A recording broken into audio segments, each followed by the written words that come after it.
நல்லவை கேட்போம் நமது சேனலில் பரமசிவன் விஷம் உண்டதை பற்றி கேட்போம். தேவர்களும் அசுரர்களும் திருப்பார்கடலை கடைந்து கொண்டிருந்தனர்.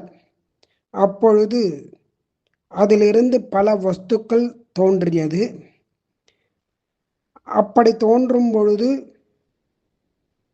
முதலில் தோன்றியது காமதேனு. அதை யாகத்திற்காக ரிஷிகள் பெற்றுக்கொண்டார்கள். அடுத்தது வாருணி தேவி, சுரா என்று சொல்லக்கூடியதான மதுபான தேவதை தோன்றினாள். அதை அசுரர்கள் பெற்றுக்கொண்டார்கள். அடுத்தது பாரிஜாத விருட்சம், அது தேவ விருட்சம். அதனால் தேவர்களுக்கு சென்றது, அதாவது தேவலோகம் சென்றது. அடுத்தது சந்திரன் உதயமானான். அந்த சந்திரனை பற்றி கூறும் பொழுது 3 விதமாக சந்திரனின் தோற்றமானது சொல்லப்படுகிறது.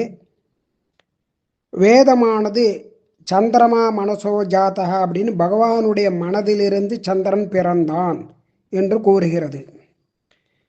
அந்த சந்திரனுக்கு 2 உருவங்கள்.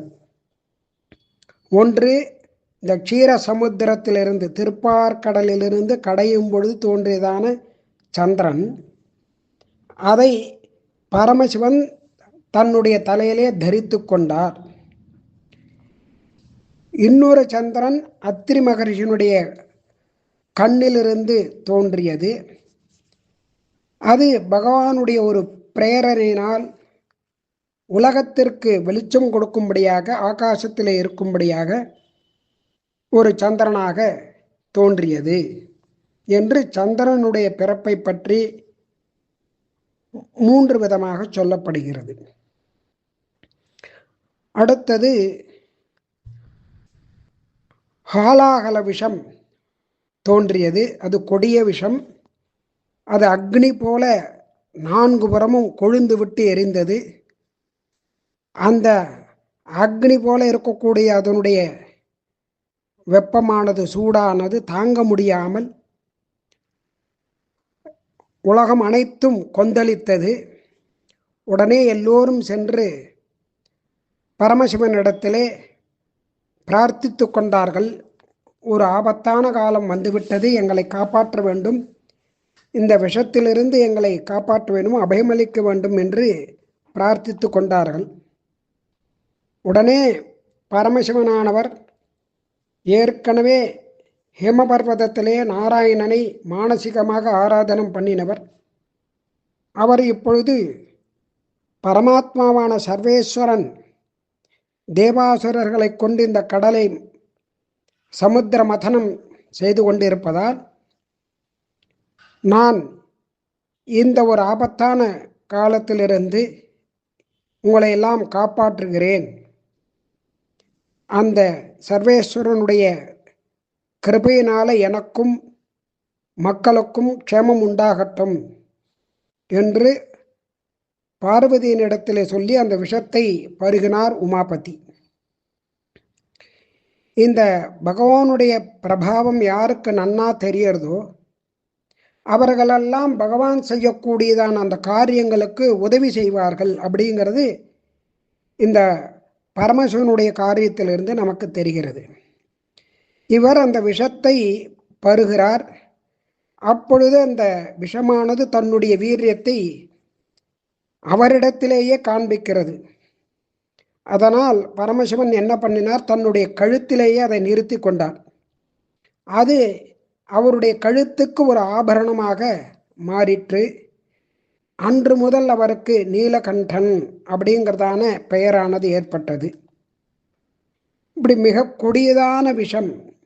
இதை அவர் உண்டபோதிலும் அந்த உமாபதிக்கு எந்த விதமான துன்பமும் வராமல் இருக்க வேண்டும் என்று, அவர் க்ஷேமமாக இருக்க வேண்டும் என்று சர்வேஸ்வரன் ஒரு அனுக்கிரகத்தை பண்ணுகிறான். அதனால் அவருக்கு எந்த விதமான துன்பமும் ஏற்படவில்லை. பும்ச கிருபயதோ பத்ரே சர்வாத்மா பிரியதே ஹரிஹி பிரீதே ஹரோ பகவதி பிரியேகம் சச்சராச்சரம் தஸ்மாத் இதம் கரம் புஞ்சே பிரஜானாம் ஸ்வஸ்திரஸ்து மே. இப்படி சொல்லி பிரார்த்தனை பண்ணி அந்த விஷத்தை பருகினார் பரமசிவன். அதாவது எந்த ஒரு காரியத்தை செய்தாலும் அது பகவானுக்கு பிரீத்தியாக இருக்க வேண்டும், அவனுடைய அன்புக்காக பண்ண வேண்டும், அவனுடைய பிரீத்திக்காக பண்ண வேண்டும் என்பதை முதலில் காண்பித்து கொடுத்தவர் பரமசிவனார் தான். அதனால் இந்த பகவத் பிரீத்திக்காக இந்த விஷபானத்தை நான் செய்கிறேன், இது ஒரு கைங்கரியம் அப்படிங்கிறார். அதனால்தான் அவருக்கு எதுவுமே எந்த ஆபத்தும் ஏற்படவில்லை. ஏன்னா அந்த விஷம் எப்படிப்பட்டது அப்படின்னா உலகத்தையே அழிக்கக்கூடியது. இந்த லோகங்களே அதை பயப்படுறது, அந்த விஷத்தை பார்த்து பயப்படுறது. அப்படிப்பட்டதான அந்த விஷத்தை சர்வசாதாரணமாக அந்த பரமசிவன் பருகினார் என்றால் உலகத்திற்கு ஒரு க்ஷேமம் உண்டாக வேண்டும். அதனால் என்ன பண்ணுறார், ஸ்ரீமன் நாராயணனை தியானம் பண்ணிட்டு அந்த விஷத்தை அவர் பருகினார் என்கிறது புராணங்கள்லாம். அவனுடைய பிரீத்திக்காக அந்த விஷத்தை பருகுவதற்கு முன்பாக அவர் என்ன பண்ணுறார், பார்வதி தேவியினிடத்தில் சொல்லி இது லோகக்ஷேமத்திற்காக நான் பண்ணுறேன், அந்த பரமபுருஷனை பிரீத்திக்காக பண்ணுறேன் அப்படின்னு சொன்ன உடனே பார்வதி தேவியும் ஒப்புக்கொண்டாள். இப்படி பார்வதி தேவியினுடைய சம்மதத்தோடு அந்த விஷத்தை அருந்தினார் என்று புராணங்கள் கூறுகின்றன. அதன் பிறகு அந்த விஷத்தை அவர் பருகும் பொழுது ஒரு காரியத்தை பண்ணினார். அதை நாம் தினந்தோறும் இப்பொழுது பண்ணி கொண்டு வருகிறோம். எந்த கர்மா பண்ணணும் அப்படின்னாலும் ஆச்சமனம் பண்ணிட்டு தான் பண்ணணும், இல்லைன்னா எந்த கர்மாவுமே பண்ண முடியாது. அதை முதல்ல கடைபிடித்து காமிச்சவர் அந்த பரமசிவன் தான். வைதிக கர்மாக்களில் ஆச்சமனம் தான் ரொம்ப முக்கியமானது. அது நாம் பரிசுத்தமான தீர்த்தத்தில் எடுத்து பண்ணுறோம்.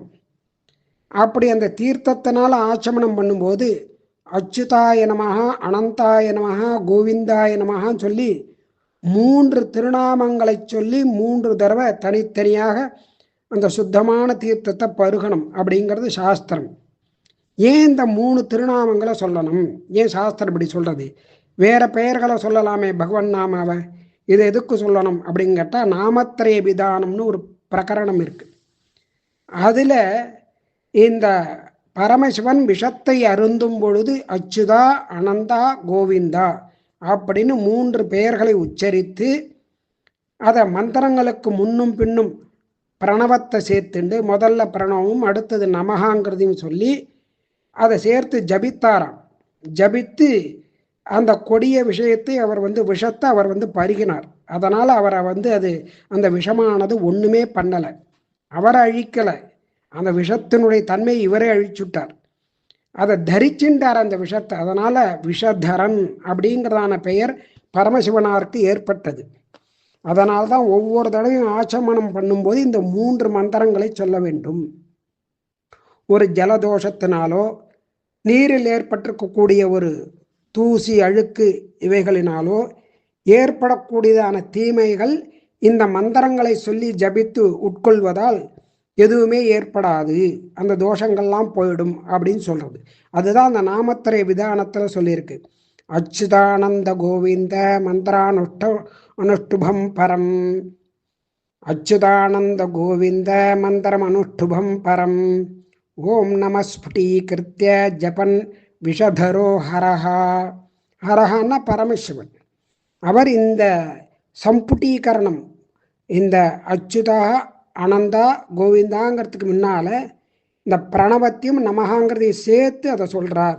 அதனால் அந்த விஷத்திலிருந்து காப்பாற்றப்பட்டார். அதே போல தான் பிரகலாதனும் விஷத்திலிருந்து காப்பாற்றப்பட்டான். அச்சுதா அனந்தா கோவிந்தான்னு இந்த திருநாமங்களை சொல்லி அதனால் அவன் காப்பாற்றப்பட்டான். இப்படி 2 பேரும் காப்பாற்றப்பட்டான்னு சொல்கிறது. லோகத்தில் விஷ ஜந்துக்கள்லாம் இருக்குது, அதெல்லாம் எப்படி ஏற்பட்டது? விஷத்தை தான் இவரே சாப்பிட்டுட்டாரே, அப்புறம் எப்படி ஏற்பட்டது அப்படின்னா பரமசிவன் என்ன பண்ணாராம், அந்த கொந்தளிச்சுண்டு வந்ததான விஷத்தை அப்படியே தன்னுடைய கையில் அடக்கி அப்படியே விழுங்கினாராம்.